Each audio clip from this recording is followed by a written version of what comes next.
నమస్తే. ఆంధ్రప్రభ భక్తికి స్వాగతం. నేను మహాలక్ష్మి. ఈ రోజు మనతో పాటు the great world astrology and psychologist Gangaraju గారు ఉన్నారు. ఈయన చాలా దేశాలు కూడా తిరిగారు. మరి అసలు ఏంటి ఆస్ట్రాలజీకి అట్లాగే సైకాలజీకి ఉన్న లింక్ ఏంటో వారి మాటల్లోనే అడిగి తెలుసుకుందాం. సార్ నమస్తే అండి. నమస్తే అమ్మా.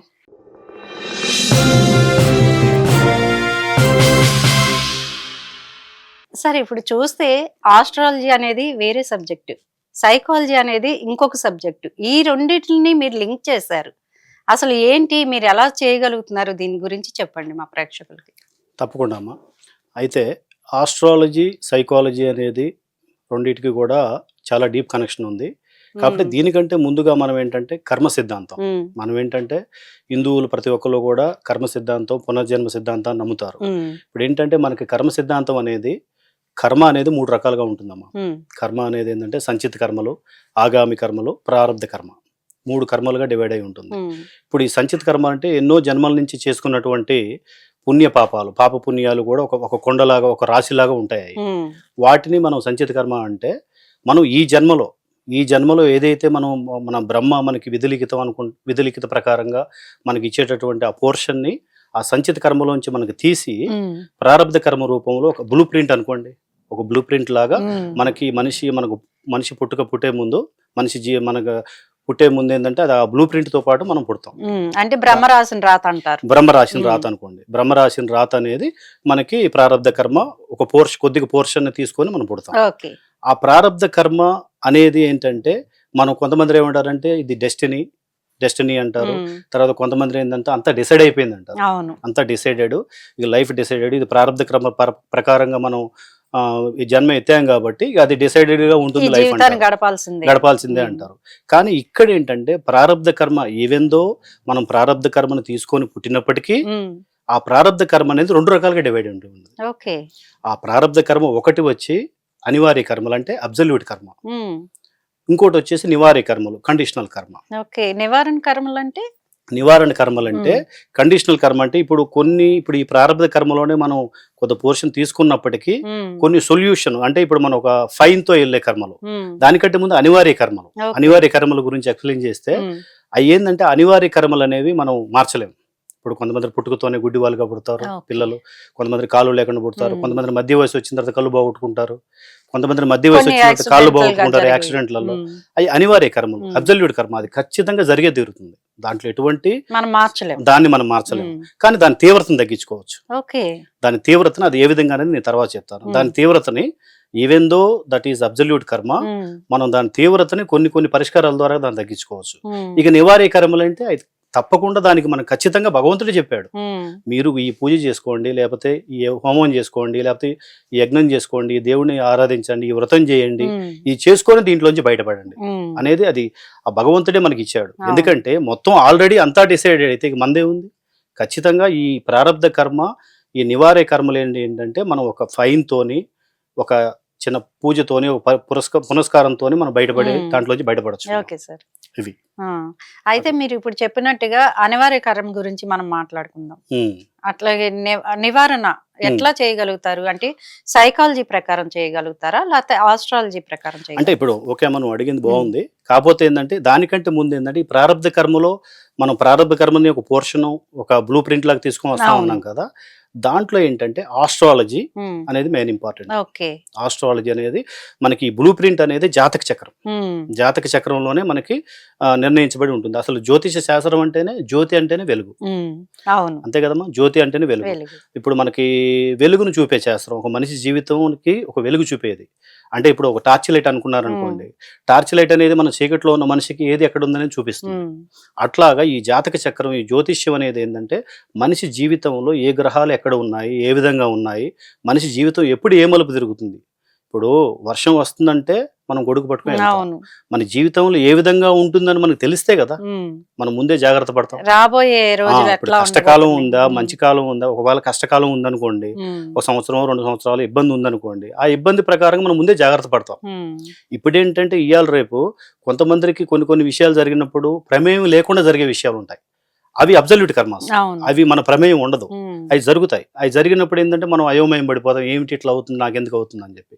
కొన్ని మన సొంతంగా మన ఫ్రీ విల్ తోనే మనం ఇబ్బంది పెట్టుకునే ఉంటాయి. ఉమ్. అంటే స్వయం కృతాపరాధం. స్వయం మనం మనం మన మన మైండ్ తోని మన బుద్ధితోని మనమే నిర్ణయాలు తీసుకొని ఇబ్బంది పడిపోయి వాటి నుంచి మనం మళ్ళా మిస్టేక్ చేసుకుంటాం. అక్కడ మన బుద్ధి అనేది మనం ఉపయోగించాలి, మన మైండ్ అనేది మనకి ఇంపార్టెంట్. ఇది సైకాలజీ ప్రకారం వస్తుంది.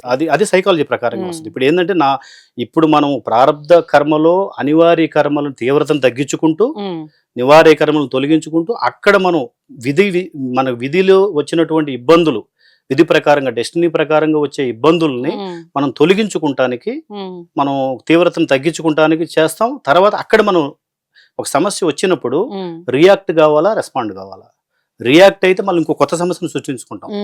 అదే రెస్పాండ్ అయ్యి ఓకే మన విధిలో ఇది జరగాలని ఉంది, మన ప్రమేయం లేకుండా జరిగింది, జరిగినప్పుడు మన మైండ్ ని ఏ విధంగా ఉపయోగించుకొని నెక్స్ట్ ఏ విధంగా దీంట్లోంచి ఓవర్కమ్ కావాలి, దీంట్లోంచి ఎట్లా బయటపడాలి. ఎందుకంటే ఆస్ట్రాలజీ సైకాలజీ అనేది డీప్ కనెక్షన్ ఉంది. ఆస్ట్రాలజీ సైకాలజీ రెండిటికి కనెక్షన్ తప్పకుండా ఉంది. ఎందుకంటే ఇప్పుడు మీరు నవగ్రహాలను తీసుకోండి, సూర్యుడు ఆత్మకారకుడు, సోల్ కరేజ్ కి వీటన్నిటికీ కూడా. అదే చంద్రుడు మైండ్ కి కారకుడు, మనసు కారకుడు. సైకాలజీ అంటేనే మనస్తత్వ శాస్త్రం కదమ్మా. సైకాలజీ మొత్తం కూడా మనసు మీద ఆధారపడి ఉంటుంది. సో మనసులో వచ్చే మంచి చెడులు అన్నిటికీ కూడా చంద్రుడు కారకుడు. ఇప్పుడు ఎమోషనల్ కి చంద్రుడు కారకుడు. తర్వాత వచ్చేసి నెక్స్ట్ మెర్క్యూరీ తీసుకున్నారు అనుకోండి, కొంతమంది చాలా అనర్గళంగా మాట్లాడతారు, చాలా హ్యాపీగా ఫ్రీగా మాట్లాడతారు, వాళ్ళకి బుధుడు. ఎందుకంటే మెర్క్యూరీ కమ్యూనికేషన్స్ కి ఎక్సలెంట్ బుధుడు. తర్వాత జూపిటర్ నాలెడ్జ్. కొంతమంది ప్రశాంతంగా ఉంటారు, వాళ్ళు ఎంత మాట్లాడాలో ఎంత జ్ఞానం చూస్తానికి చాలా సింపుల్ గా ఉంటారు, కానీ నాలెడ్జ్ అనేది చాలా పవర్ఫుల్ ఉంటుంది. అంటే నేను ఎట్లా అంటున్నానంటే ఇక్కడ చంద్రుడు ఎంత బలంగా ఉన్నాడు, ఆయన పాపగ్రహంగా ఉన్నాడా శుభగ్రహంగా ఉన్నాడా. ఇప్పుడు శుభగ్రహంగా ఉంటే వాళ్ళ వే ఆఫ్ థింకింగ్ ఇక్కడే ఉంటారు, బాడీ ప్రెసెంట్, మైండ్ మాత్రం ఎక్కడెక్కడో వాళ్ళు ఎన్నో ప్లాన్ చేస్తారు. అదే చంద్రుడు పాపిగా ఉంటే చాలా ఇబ్బందులు పడతారు. ఎట్లా అంటే వాళ్ళకి మనస్థిమితం ఉండదు, మైండ్ కరెక్ట్ గా ఉండదు.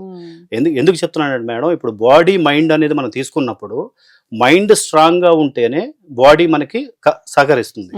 ఇప్పుడు బాడీ స్ట్రాంగ్ ఉన్నా సరే మనసుకి మనకి జబ్బు పట్టింది అనుకోండి, లేదా మైండ్ కి మనకు కరెక్ట్ గా లేదనుకోండి, మనం ఏం చేయలేము. ఎంత కండలు తిరిగిన అతనైనా సరే అతని మైండ్ స్ట్రాంగ్ గా లేకపోతే జస్ట్ పిరికుంటే ఏం చేయలేడు. ఎంత ఒంట్లో బలం ఉన్నా సరే ఏం లాభం లేదు. ఆ విధంగా ఇక్కడ ఉన్న గ్రహాలకి ఇప్పుడు సాటర్న్ తీసుకోండి మేడం, సాటర్న్ కర్మకారకుడు, రూల్స్, డిసిప్లిన్. అదే గ్రహం తక్కువ డిగ్రీలో ఉంటే హింస పెట్టేస్తాడు పాపిగా ఉంటే, అదే శుభుడుగా ఉంటే ఎంత యాక్టివ్ అంటే అంత యాక్టివ్ ఇస్తాడు. అయితే ఏంటంటే ఇవన్నీ తెలియాలి అంటే, ఈ నివార్య కర్మలు అనివార్య కర్మలు ఇవన్నీ తెలియాలంటే ఎక్కడ తెలుస్తాయి మనకి? జాతక చక్రంలో తెలుస్తాయి, ఒక ఆస్ట్రాలజరే చెప్పగలుగుతాడు. అయితే ఇప్పుడు మనసుకి ఈ నవేడేస్ లో ఉన్నటువంటి ఈ సమస్యలు, ఈ ఇబ్బందులు అనేవి మనసుకి మెయిన్ బేస్ చేసుకుని ఉన్నాయి. కాబట్టి ఈ రెండు రకాలుగా ఇటు ఆస్ట్రాలజీలో ఎక్కడ ఏ విధంగా ఉంది, ఏ హౌస్ ఎట్లా ఉంది. ఇప్పుడు మనం 12 హౌసెస్ తీసుకున్నాం మేడం, 12 హౌసెస్ తీసుకున్నా సరే ఎవ్రీ డిపార్ట్మెంట్ 12 డిపార్ట్మెంట్స్ అనేవి హ్యూమన్ బీయింగ్ ఒక 12 డిపార్ట్మెంట్స్. జనరల్ గా మనం చెప్పాలి అనుకుంటే తనుభావం మన ఆరోగ్యం గురించి వీటి గురించి తెలియజేసేది, ధనభావం మనకి వచ్చే లిక్విడ్ మనీ, మన కుటుంబం మీద ప్రేమ ఎట్లా ఉంటుంది, తర్వాత మన వాక్చాతుర్యం ఎలా ఉంటుంది. ఇక్కడ వాక్చాతుర్యం అంటున్నాం, ఇక్కడ గురువు ఉంటే ఎలా ఉంటాడు, బుధుడు ఉంటే ఎలా ఉంటాడు, కుజుడు ఉంటే ఎలా ఉంటాడు, పాపగ్రహం ఉంటే ఎలా ఉంటుంది. వాళ్ళు మాట్లాడలేరు. పాపగ్రహం ఉందనుకోండి వాళ్ళు సరిగ్గా మాట్లాడలేరు, కన్ఫ్యూజ్ అయిపోతుంటారు. కొంతమందికి స్టేజ్ ఫియర్ ఉంటుంది. రకరకాల ప్రాబ్లమ్స్ మనం ఈ రోజు ఏదైతే బయట మనం ఇబ్బందులు పడుతున్నామో వాటన్నిటికీ మైండే కారణం. ఈ గ్రహాల ఒక అనుకూలత ఉండటం ఉండకపోవడం, ఇవన్నీ కూడా ఇబ్బందులు అనేవి వాటి ద్వారా వస్తున్నాయి. కాబట్టి మనం ఏంటంటే మెయిన్గా ఇప్పుడు ఈ గ్రహాల విషయాల్లో చూసుకుంటే ఇప్పుడు అన్నిటికీ ఒకటే మంత్రం అంటే కాదు, అన్నిటికీ ఒకటే మంత్రం కాదు.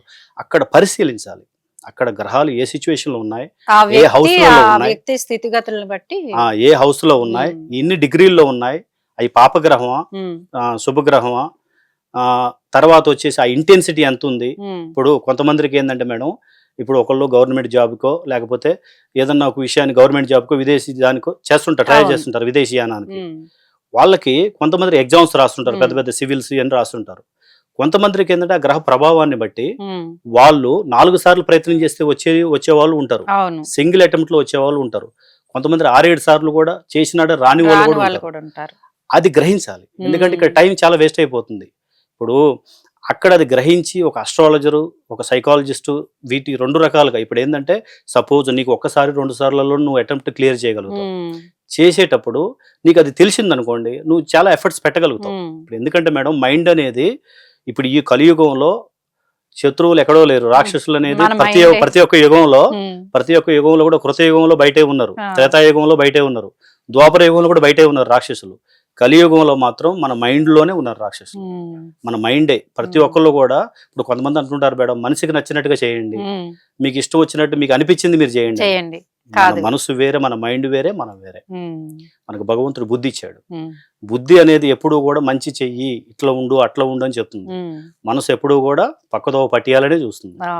కాబట్టి ఆ మనస్సుని మనం బ్యాలెన్స్ చేయాలి అంటే సైకాలజీలోని ప్యాటర్న్స్ ద్వారా, సైకాలజీని ఉపయోగించి అక్కడ తీవ్రత ఎంత ఉంది, ఆస్ట్రాలజీలో జాతక చక్రంలో తీవ్రత ఎంత ఉంది, ఆ తీవ్రతని కనిపెట్టి ఆ తీవ్రతకు తగ్గట్టుగా సైకాలజీలో ఏ ప్రాబ్లం నీది, ఏ సమస్య, నువ్వు టైం వేస్ట్ చేసుకుంటున్నావా లేకపోతే టయాన్ని కరెక్ట్ గానే ఉపయోగించుకుంటున్నావా. ఎందుకంటే మేడం ఇవాళ రేపు కొంతమంది ఎన్నో ఉద్యోగాలు చేస్తూ, కొన్ని మంది ఉద్యోగాలు చేస్తూ ఉద్యోగం కోసం ట్రై చేస్తూ ఎంతో టయాన్ని వేస్ట్ చేసుకుంటుంటారు. కొంతమంది విదేశం వెళ్ళాలి, విదేశయానం చేయాలని చెప్పేసి వాళ్ళ టయాన్ని మొత్తం వేస్ట్ చేసుకుంటారు. కానీ వాళ్ళు వాళ్ళు అట్లా ఉండటం మంచిది కాదని నేను అంటలేదు, కానీ అది తెలుసుకొని మనం చేస్తే, ఇప్పుడు మనం వెళ్ళే వే అనేది క్లియర్ గా ఉన్నప్పుడే మనం ఫాస్ట్ గా వెళ్ళగలుగుతాం. అది వెళ్ళడానికే ఇబ్బంది ఉందనుకోండి, నువ్వు చేసుకొని పోవాలంటే ఒక జీవితకాలం సరిపోదు. ప్రయత్నమే మిగిలిపోతుంది, అది వేస్ట్ అయిపోతుంది, టైం వేస్ట్ అయిపోతుంది. నా ఉద్దేశం, నా పర్పస్ ఏంటంటే ఆస్ట్రాలజీ సైకాలజీని మనం ఉపయోగించుకోగలిగితే, రెండింటిని ఉపయోగించుకోగలిగితే తొందరగా బయటపడొచ్చు సమస్యల నుంచి, తొందరగా బయటపడొచ్చు. ఇవాళ రేపు మైండ్ కి డిస్ట్రాక్షన్స్ అనేవి చాలా ఉన్నాయి మేడం. ఆ డిస్ట్రాక్షన్స్ నుంచి బయటపడాలి అంటే ఆ మనస్సు యొక్క ప్రవర్తన ఎలా ఉంది, మిగతా ఇప్పుడు డిపార్ట్మెంట్ చెప్పాడు, హోల్ డిపార్ట్మెంట్ చెప్పాను నేను ఒక మనిషి యొక్క జీవితానికి. ఇప్పుడు 3వ వరకు వచ్చాము. 3వది కాన్ఫిడెన్స్ లెవెల్స్, సోదరభావం అంటారు, మన సెల్ఫ్ కాన్ఫిడెన్స్ ఉంటుంది. 4వది మాతృభావం, అక్కడ స్థిరాస్తులు కానీ గృహం కానీ ఇవన్నీ ఉంటాయి. 5వది సంతాన భావం గురించి ఇవన్నీ ఉంటాయి మేడం. సంతానం గురించి, నాలెడ్జ్ గురించి ఉంటాయి. 6వది రోగాలు, రుణాలు, శత్రువులు. 7వది కలత్ర భావం. 8వది ఆయువు భావం. 9వది పితృభావం, తర్వాత పూర్వ పుణ్యం, భాగ్యస్థానం అనేది కూడా అక్కడే ఉంటుంది. 10వది కర్మస్థానం. ఇవన్నీ కూడా ఏంటంటే, ఇవన్నీ చెప్పేది ఏంటంటే ఏ గ్రహాలు ఎట్లా ఉన్నప్పుడు ఏ విధంగా ఉంటుంది, దానికి తగ్గట్టుగా మనకి ఎక్స్టర్నల్ గా మనల్ని ప్రిపేర్ చేస్తాం. ఈ సైకాలజీని ఉపయోగించి మనం ఎక్స్టర్నల్ గా ప్రిపేర్ చేయొచ్చు. సో సార్, మీరు చెప్పేది ఏంటంటే ఆస్ట్రాలజీ వేరు కాదు, అట్లాగే సైకాలజీ వేరు కాదని చెప్తున్నారు. ఈ రెండిట్లకి మీ దగ్గరే సొల్యూషన్ దొరుకుతుందని కూడా చెప్తున్నారు, అంతే కదా? తప్పకుండా. సో చూసారు కదా అండి, ఏంటంటే ఆస్ట్రాలజీ ఒకే దగ్గర, సైకాలజీ ఒకే దగ్గర దొరికే ప్లేస్ ఎవరు అంటే మన గంగరాజు గారు. ఎలాంటి సమస్యలు ఉన్నా సరే మీరు ఆయన్ని సంప్రదించవచ్చు. మనం డిస్క్రిప్షన్ లో నెంబర్ కూడా ఇస్తాము, వారికి ఫోన్ చేసి ఎవరికి ఎటువంటి సమస్యలు ఉన్నా వారికి ఫోన్ చేసి మీ సమస్యల్ని నిర్భయంగా తీర్చుకోవచ్చు అనమాట. సో థ్యాంక్ యూ అండి, thank you very much. Thank you sir.